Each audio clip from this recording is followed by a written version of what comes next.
Hey, Warrior Saints. Glad to have you beautiful people with us as we continue our conversation from yesterday. Here's the key, or here's another key in a different direction. One of the things that we do need to be cautious about is that when we get into that, pursuit of, as St. Basil was saying, to do the work to build the likeness, to do your work, the Hoosiers that we started with this whole thing and that work ethic and grinding. When we get into that, we don't want to get boastful, like, ooh, look at me, I'm better than the other guy. It's simply a duty you have, right? Like, we grabbed a couple of ideas here. St. Paul gives us a thought too. Like, you can see it's very easy to say, well, since I've overcome and didn't involve myself in this self-esteem movement, I'm therefore better, and look at me. But St. Paul tells us, for by grace given to me, I bid everyone among you, not to think of himself more highly than he ought to think, but that he might think with sober judgment, each according to the measure of faith which God has assigned him. And then he goes on further to say, each of us have been given different parts and functions in the body. And I think what he's saying there is like, look, God gave you stuff. Do your business, do your part, do what you're supposed to do. Do it well, go get some. Don't brag about it because I'm a head and you're a foot, or I'm an eye and you're a finger, or whatever. Just, you're a part of the body, do your business, whatever it is, but do it and do it hard, do it well. So that you're not boasting in yourself, but that you boast in the Lord.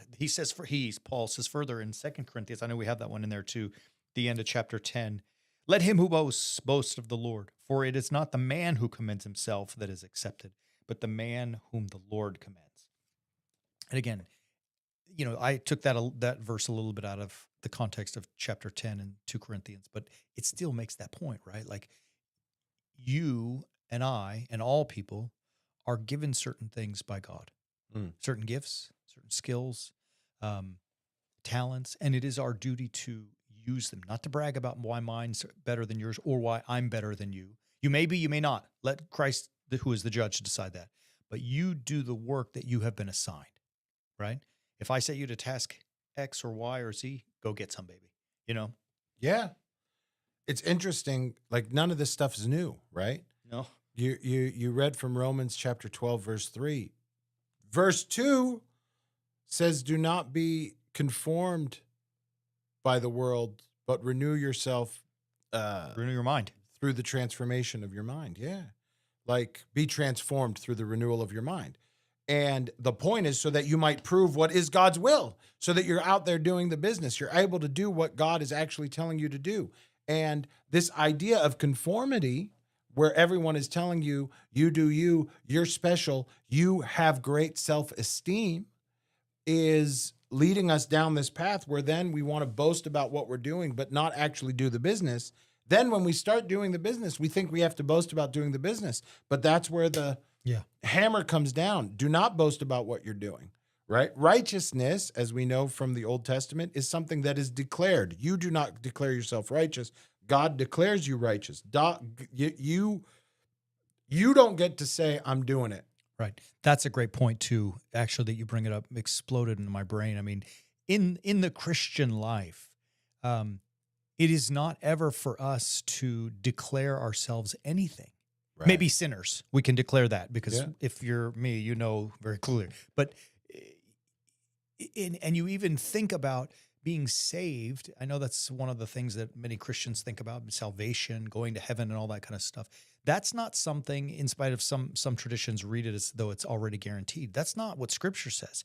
It's something that you must do the work and do the business to abide by God's commandments. And when he comes again to judge, he will decide, right? Like, so in other words, that declaration of salvation, or that, awarding of the heavenly trophy, is something that someone else can give, but you have to do your business as a Christian man or woman in this life so that when he looks at you, he says, well done, good and faithful servant, right?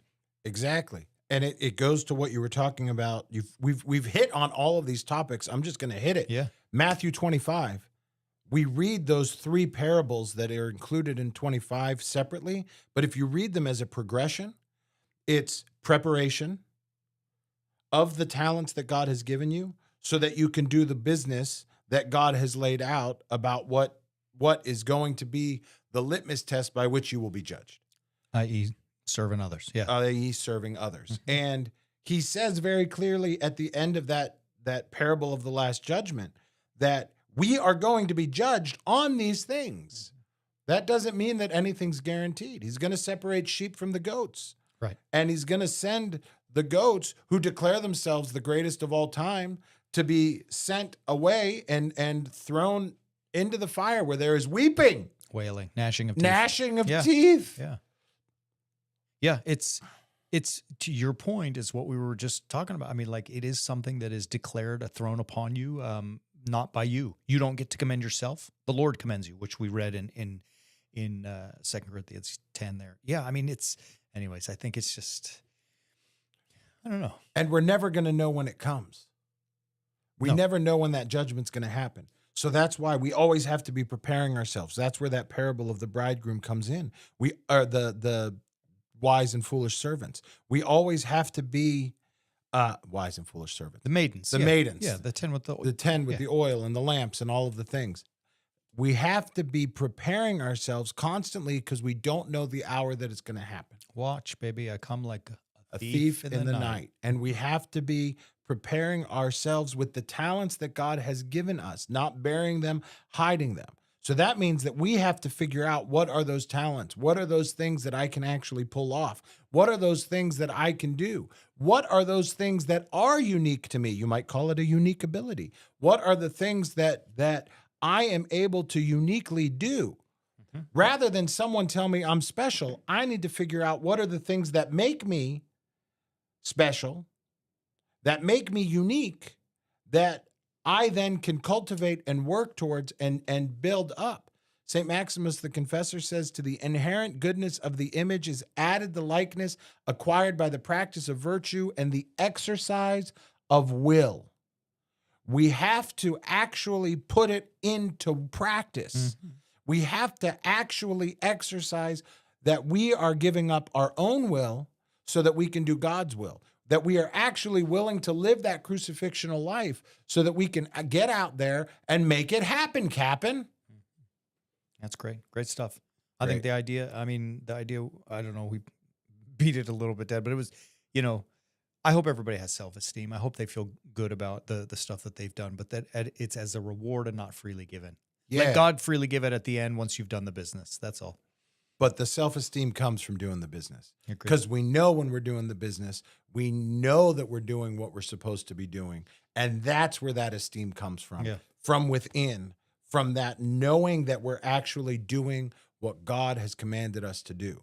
Now, how we help others achieve that is a whole nother conversation that we could have a different day. Mhm. But it does not come from just simply saying, hey, good job. Yeah. Great work. Yeah. Go about your business. All right. Great stuff. Great. Loved it. We'll be back Sunday. Orthros, liturgy, 9 and 10. We'll be back next week. I don't know what we're going to talk about, but something fun as always. Love you. Share us, like us, all that good stuff. Check out our stuff at warriorsaints.org. We've got a lot of great updates coming too. It's fun. We're at a pivotal moment. So make sure you check out our website, warriorsaints.org. I should put that up there. Oh, thanks. It's up there now. There it is. Love y'all. Have a great weekend. Be safe. We'll see you Sunday and again on Monday. And as always, keep walking on the way of the warrior saint.